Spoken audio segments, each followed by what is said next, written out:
Hello मेरे बच्चों, I am doctor Gargi Singh, your favourite biology educator. देखो, कहने के लिए तो हम सबके पास एनसीईआरटी की किताब है। हम जब नीट की तैयारी शुरू करते हैं तो एनसीईआरटी की बुक तो हम रख लेते हैं अपने पास।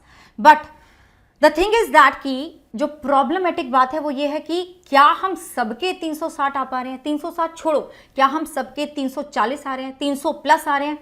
तो यहां पे एक मेजर प्रॉब्लम अराइज हो रही है कि क्या ऐसा कर रहे हैं टॉपर्स, क्या ऐसा कर रहे हैं वो बच्चे जिनके 360 में से 360 आ रहे हैं, 340 प्लस आ रहे हैं। अब वो ऐसा क्या कर रहे हैं, इस वीडियो में मैं आपको बताने वाली हूं कि आपको एग्जैक्टली एनसीईआरटी कैसे पढ़नी है। देखो बच्चों, ऐसा नहीं होता कि बस निकाली किताब और पढ़ लिया। बहुत सारी बारीकियत हैं, बहुत सारे इंपॉर्टेंट पॉइंट्स हैं। अगर तुमने अपनी प्रिपरेशन में इन सबको इंक्लूड कर लिया ना, then definitely it is going to make a significant change in your preparation, in your marks. और ये तुम्हें पहले ही हफ्ते से दिखना शुरू हो जाएगा। Trust me on that. Video को पूरा देखना अगर तुम चाहते हो कि बायो में 360 में से 360 की तैयारी करनी है। कोई भी गुंजाइश नहीं छोड़नी है, क्योंकि मैम 50% तो एनसीईआरटी देने वाला है, बायो ही देने वाला है तुम्हें। तो बच्चों शुरू करते हैं। सेशन अच्छा लगे ना तो सेशन को लाइक जरूर कर देना, शेयर कर देना, एंड कमेंट्स में मुझे बताना कि आप कौन सी गलती कर रहे हो, या फिर मुझे बताना कि आप ये वाली जो चीज़ है ये अब शुरू करने वाले हो।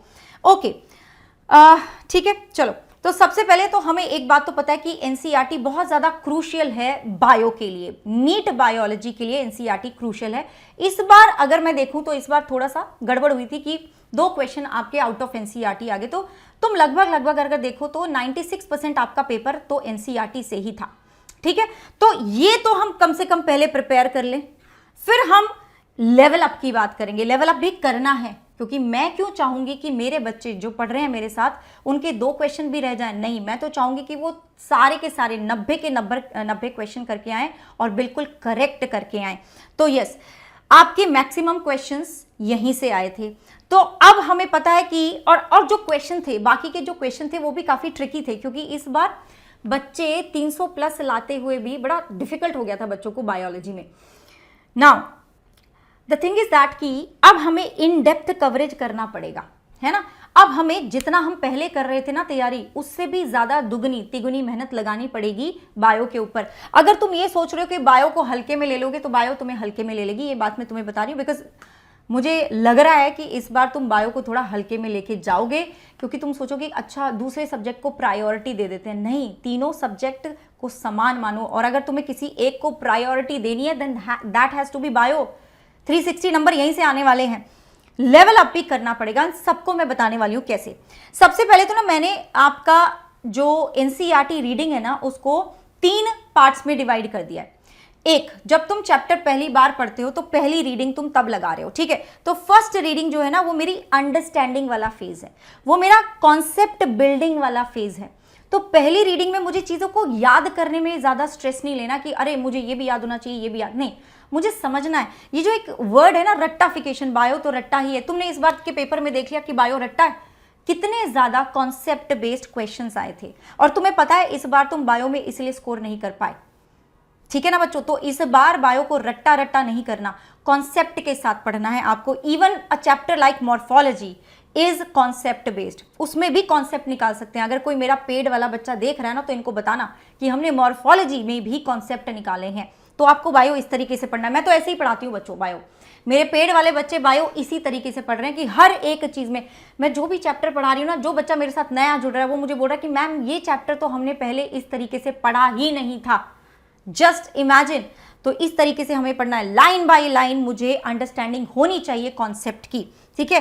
कुछ भी मुझे स्किप नहीं करना है, चाहे वो समरी हो, चाहे वो डायग्राम के जो टेक्स्ट नीचे दिया होता है, कैप्शन दिया होता है वो हो, चाहे वो चैप्टर के शुरू होने से पहले, जो यूनिट के शुरू होने से पहले एक डिस्क्रिप्शन दिया होता है यूनिट का वो हो, या फिर साइंटिस्ट के बारे में जो डिस्क्रिप्शन दिया होता है वो हो, कुछ भी हमें स्किप नहीं करना है।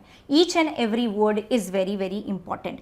समराइज करना है आपको ईच टॉपिक को अपने ही वर्ड्स में। मान लो तुमने मेरे साथ क्लास लगाई, जैसे मेरा कामयाबी बैच चल रहा है, आपने मेरे साथ क्लास लगाई, मैंने पूरी एनसीईआरटी उनको क्लास में ही करवा देती हूँ लाइन टू लाइन। देन आप अपने आप ही पढ़ोगे। जब तक तुम अपने आप नहीं पढ़ते हो तब तक तो कोई फायदा नहीं है। तुमने अपने आप पढ़ा, फिर जब तुम पढ़ रहे हो ना अपने आप, उस चीज को अपने वर्ड्स में तुम्हें समझना है, ठीक है। अब जैसे मान लो मैंने पढ़ा दिया, तो आपकी कोई लोकल लैंग्वेज कुछ भी हो सकती है, पंजाबी हो सकती है, हरियाणवी हो सकती है, ठीक है, आप मराठी बोल रहे हो, तो उसी लैंग्वेज में आप अपने आप को समझाओ उस चीज़ को। मैंने जैसे समझाया उस चीज़ को आप अपनी लैंग्वेज में समझाओ, क्योंकि उसमें आपको ज़्यादा देर तक वो रिटेन करने वाले हो तुम उस चीज़ को। सो दिस इज दैट, ठीक है। पहला मेरा फेज ऐसा होगा, पहली रीडिंग में मैं इन चीज़ों पर ध्यान दूंगी। दूसरी रीडिंग में मुझे रिटेन करना है बच्चों। दूसरी रीडिंग में मैं इस चीज़ के ऊपर फोकस करूंगी कि अब क्योंकि पहली रीडिंग में मैंने कॉन्सेप्ट बिल्ड कर लिया, मैंने अपना बेस बना लिया, दूसरी रीडिंग में मुझे ये चीज़ के ऊपर फोकस करना है कि मुझे चीज़ों को याद करना है, मेमोराइज करना है। उसके लिए हम माइंड मैप्स यूज़ करते हैं, मेरी क्लास में ट्रिक्स यूज़ करते हैं, फ्लो चार्ट्स यूज़ करते हैं, तो बच्चों को क्लास में ही चीज़ें याद हो जाती हैं और उनको इतना डिफिकल्ट नहीं लगता। तो तुम्हें ट्राई करना है रिकॉल करने का कॉन्सेप्ट विदाउट लुकिंग। अब क्या होता है ना, मैं मतलब बच्चे जैसे मेरी क्लास में आए, उन्होंने चैप्टर कंप्लीट करा या टॉपिक, आज जो भी टॉपिक था, जो भी हमारा टारगेट ऑफ द डे था, वो हमने करा, एनसीईआरटी पढ़ी, देन रिवीजन भी करते हैं वो एवरी डे। उनका होमवर्क है कि रिवीजन भी करना है, क्वेश्चंस भी लगाने हैं। तो रिवीजन आप कैसे करोगे? रिवीजन आप ऐसे करोगे कि आपको ना जो भी टॉपिक है एक बार जैसे पढ़ लिया आपने, फिर उसके बाद जब आप दोबारा से पढ़ रहे हो तो आप आंखें बंद करके अपने आप को वो चीज़ बताओ कि ये ऐसे है, ऐसे है। अगर तुम्हें अपने आप को बताने में थोड़ा अजीब लगता है तो अच्छा, वो तीसरे फेज में बताऊंगी। हाँ, तो अभी तुम्हें फोकस करना है फैक्ट्स पे, एग्जाम्पल्स पे, डेटा पे। अब तुम याद करने पे फोकस करो। कॉन्सेप्ट बिल्ड कर लिया, अब तुम उस चीज को याद करने पे फोकस करो, ठीक है। बिना देखे उसको याद करो, रिटेन करने की कोशिश करो। दिस इज योर फेज 2, ठीक है। This is your second reading. Third reading बड़ा इंपॉर्टेंट है। थर्ड रीडिंग, अब मैंने चीजें समझ ली, मैंने चीजों को याद करने की कोशिश कर ली है और शायद मुझे 90% चीजें याद भी हो गई हैं। Now this is the most important part of NCERT reading and that is, हम बोलते हैं इसको active recall. What I call it is active recall. देखो, दिस थिंग इज दैट कि हम एनसीईआरटी को पढ़ते हैं इस होप में कि मुझे इसमें आंसर ढूंढना है, ये क्वेश्चन आ गया तो उसका आंसर ये होगा, नहीं, मुझे उल्टा करना है, मुझे उसमें क्वेश्चन ढूंढने हैं। मैंने एक टॉपिक पढ़ा, एक पैराग्राफ पढ़ा, मैं अपने आप को पूछूंगी कि यहां से ये क्वेश्चन बन सकता है, यहां से ये क्वेश्चन बन सकता है। जब आप उस पैराग्राफ से, उस लाइन से क्वेश्चन बनाने शुरू कर दोगे ना, तब आप एनसीईआरटी को मास्टर करोगे and you will see the difference. बच्चों, आपको डिफरेंस देखने को मिलेगा, चाहे वो असर्शन रीजन का क्वेश्चन हो, चाहे वो मैच द कॉलम हो, चाहे वो फिल इन द ब्लैंक्स हो, चाहे वो कंसेप्चुअल क्वेश्चन हो, कुछ भी हो, तुम उस क्वेश्चन को कर दोगे बिकॉज आपने एनसीईआरटी को आंसर्स का खजाना नहीं माना है, आपने उसको क्वेश्चंस का खजाना माना है और तुम उसमें से क्वेश्चंस बना रहे हो। जब तुम उसमें से क्वेश्चंस बनाना सीख जाओगे तो समझ लेना तुम सही डायरेक्शन पे चल रहे हो। तो this is the most important thing. तीसरी रीडिंग में आप इसी पे फोकस करेंगे, उसके बाद जितनी भी रीडिंग होगी आप इसी चीज पे फोकस करने वाले हैं। And also I would suggest कि आप किसी को पढ़ाओ, वो चीज समझाओ किसी को, ठीक है, क्वेश्चन पूछो उससे और फिर अपने दिमाग में आंसर बनाओ। एंड अगर कोई नहीं है तो अपने आप को ही पढ़ाओ, अपने आप से ही क्वेश्चन पूछो, मिरर के सामने खड़े हो जाओ and teach yourself. This is going to change your entire game of NEET biology. पूरा का पूरा गेम बदल जाएगा बच्चों। तो ये बड़ा इंपॉर्टेंट है। और इस जर्नी के बीच में कुछ इंपॉर्टेंट चीजें क्या हैं, आपको सिर्फ ये तीनों चीज करने से कुछ नहीं होगा, मुझे क्वेश्चन भी प्रैक्टिस करनी है। एक एक चैप्टर के आपको कम से कम 200 से 200 से 250 क्वेश्चंस लगाने हैं।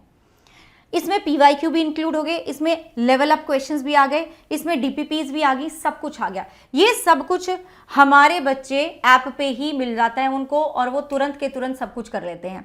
तो that is a great thing when you are studying with me, ठीक है। Flow chart, mind map, short notes. देखो, फ्लो चार्ट, माइंड मैप तो मैं उनके साथ ही साथ बनवा रही हूँ, साथ ही साथ शॉर्ट नोट्स भी मैं उनको दे दूंगी बाद में जब शॉर्ट नोट्स की बारी आएगी, लेकिन अभी तो हम डिटेल में कर रहे हैं, है ना, अभी तो हम डिटेल में करें। तो ये सारी चीजें तो मैं साथ में बनवाई रही हूँ। आपको एक्टिवली रिवाइज करना है एनसीईआरटी को 10 से 12 बार आपके पेपर देने से पहले, ठीक है। Yes, that is the minimum required number of times जब आपको एनसीईआरटी को रिवाइज करना है। ऐसा नहीं होना चाहिए कि मैंने तो 5 बार कर ली, मेरे को तो आता है। नहीं, आपको नहीं आता, आप भूल जाओगे, कुछ टाइम के बाद आप भूल जाओगे। और अगला पॉइंट मेरा वही है, स्पेस्ड रेपिटिशन। एक चैप्टर जो तुमने 1 महीने पहले पढ़ा, तुम उसकी ज्यादातर चीजें भूल जाओगे। तो इसलिए तुम्हें अपना एक रिवीजन वाला प्लान भी बना के रखना है, एक रिवीजन वाला टाइम टेबल भी बना के रखना है कि भाई इस चैप्टर को मैंने 30 दिन पहले पढ़ा था, अब इसकी बारी है फिर से इसको रिवाइज करने की, नहीं तो तुम भूल जाओगे यार, हमारा ब्रेन तो ऐसे ही ना भूल जाता है चीज़ों को। And do not skip even a single line, जो मैंने तुम्हें बोला ना, एक एक चीज़ आपको कवर करनी है, चाहे वो समरी हो, यूनिट के शुरू होने से पहले जो एक डिस्क्रिप्शन दिया होता है, जो साइंटिस्ट का डिस्क्रिप्शन है, डायग्राम्स की लेबलिंग है, एंड देन जो डायग्राम्स का कैप्शन है, सब कुछ, एवरीथिंग, इन टेक्स्ट क्वेश्चंस हैं, बैक एक्सरसाइज के क्वेश्चंस हैं, आपको हर एक चीज़ कवर करनी है। आप ये बहाना नहीं लगा पाओगे तब कि बैक एक्सरसाइज के क्वेश्चंस कौन करता है, वो तो पूछ लेंगे ना वहाँ पे क्वेश्चन, उसके बेसिस पे बोलेंगे हमने तो लिखा हुआ था तो तुमने क्यों नहीं करा। So we have to make sure कि हर एक चीज़ हम करें, और इसी तरह की तैयारी बच्चे मेरे साथ मेरे कामयाबी बैच में कर रहे हैं। और अब आपके लिए भी बच्चे एक गुड न्यूज़ है कि अब मेरा ओनली बैच आ चुका है, बायो का सफलता बायोलॉजी आ चुका है। कोड आपको गार्गी लगाना है, कोई भी दिक्कत हो तो इस नंबर पर तुम कॉल कर लेना। This is my team, this is the number of my team, वो आपको हेल्प कर देंगे, गाइड कर देंगे। अब यहाँ पे आपको क्या मिलेगा, यहाँ पे आपको रिकॉर्डेड प्लस लाइव क्लासेस मिलेंगी। देखो जो पोर्शन, जो 4-5 क्वेश्चन चैप्टर हो चुके हैं वो आपको रिकॉर्डेड मिल जाएंगे, बाकी तुम मेरे साथ लाइव करोगे। इंटरैक्टिव क्लासेस होती हैं, हम क्लास में ही क्वेश्चंस पूछती हूँ मैं, बच्चे आंसर देते हैं, एनसीईआरटी करवा देती हूँ, नोट्स बना रहे हैं, आपको डाउट सॉल्विंग मिलेगी, आपको डीपीपीज, ई बुक, सब कुछ आपको ऐप पे ही मिल जाएगा। हमारी लेवल अप डीपीपी भी आपको मिल जाएगी। देन बैच टेस्ट आपको मिलेंगे बेटा जी, जो कि पार्ट मॉक टेस्ट होते हैं ना, वो आपको मिलेंगे। And then recorded videos, class notes, and उन क्वेश्चंस का आपको वीडियो सोल्यूशन भी मिलेगा। ये सब कुछ आपको मेरे बैच में मिल रहा है, बायो के बैच में।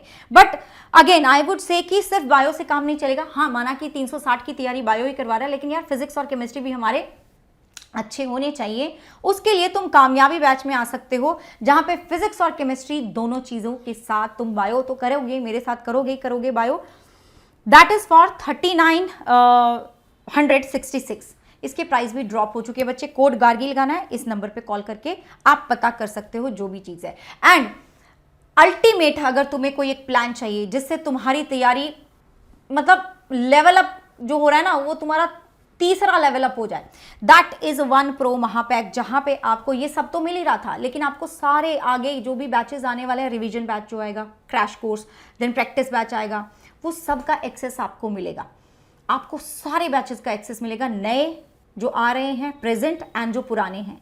आपको 1-on-1 मेंटरशिप मिलेगा बेटा जी, आपको ना काउंसलिंग सपोर्ट मिलेगा। आपके घर तक हम सारा का सारा कंटेंट भेजने वाले हैं प्रिंटेड बुक्स के फॉर्म में। वहाँ पे आपको हैंड रिटन नोट्स मिलेंगे, वहाँ पे आपको you will get modules of physics, chemistry and biology, आपको लेवल अप डीपीपीज मिलेंगी तीनों सब्जेक्ट की। ये सब कुछ आपको यहाँ मिल रहा है। एंड अब इसका प्राइस भी कम हो गया, देखो बच्चों, दिस इज फॉर 11,899। जब तुम मेरा कोड लगाओगे गार्गी, तो आपको ये मैक्सिमम बेनिफिट मिलेगा, डिस्काउंट मिलेगा। एंड ऑल्सो आपका जो स्टडी मटेरियल है वो फास्ट डिलीवरी होगी उस स्टडी मटेरियल की, राइट बच्चों। एंड ये 1 महापैक भी है एक हमारा, जहां पे आपको ना सारे बैचेस का एक्सेस तो मिलेगा, वो तो है, बट आपको आपके घर तक नोट्स नहीं पहुंचेंगे, वो आपको ऐप पे मिलेंगे।